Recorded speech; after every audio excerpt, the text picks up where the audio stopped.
Well, hello and welcome to this Thursday's Simple Strategy with Sandy Fowler. This week I wanted to share with you a method for making parenting easier and lowering your stress levels around it.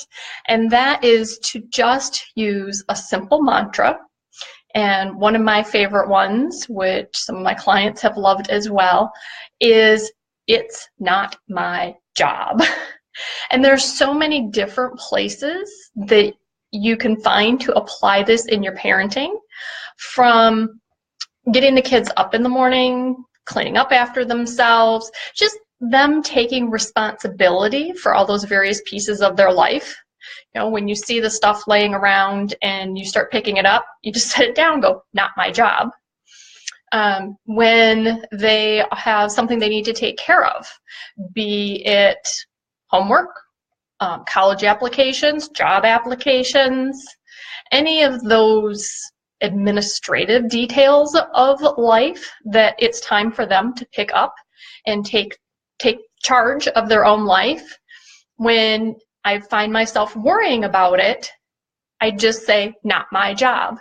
Now, I get that that's not easy either, okay? I get that your brain wants to spin off into, oh my gosh, if they don't apply for a job, if they don't do this, if they don't do that. And then we want to nag, and we want to make sure that they do it so that their life is better. But doing those things is smoothing the road. Dr. G talked about that in her podcast interview, that whole idea of, we've gotten to this generation where instead of preparing our kids for the road, I love the way she put it, instead of preparing our kids for the road, we're preparing the road for our kids.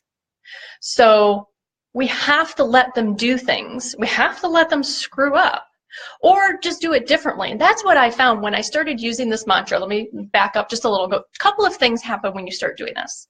One is it helps you to derail your own train of thought, because when they're not doing something and you start thinking about it and then obsessing about it and then wanting to nag them about it, that's all unpleasant for you. It creates stress. It creates anxiety. It makes you want to do things you know you shouldn't do. But when you can just say, "Not my job," and even like visualize it on a sign, like visualize a stop sign or a sign that says "Not my job," you see that, then what happens is you free yourself up to not even go there, to not have those thoughts.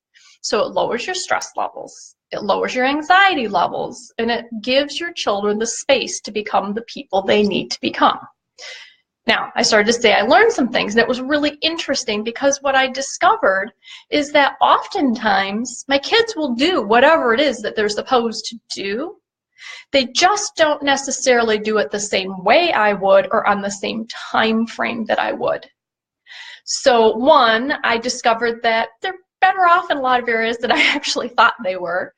And two, it let me know what the real issue was and what the conversation was. I learned to ask them to do things, if we're talking about picking up or running errands or those kinds of things that actually affect me directly. Maybe I asked them to do it, or it's their regular job. I got clearer and said, "Can you do this?" Or "I need you to do this," or "You must do this by this day, this time." And that way we had very clear understanding. And the "Not my job" mantra helped me get there. So try it out. Try "Not my job" in your parenting, see where that goes, and then please let me know. Come back to the comments here, or if you figure out in a couple weeks, just post it. We will be looking forward to seeing how you've applied it and changes that it's made for you or for your kids. And if you have questions or something's going wonky with it, feel free to put those there too, and we'll all share our 2 cents and try and give you some helpful feedback. So happy Thursday, and remember, not my job.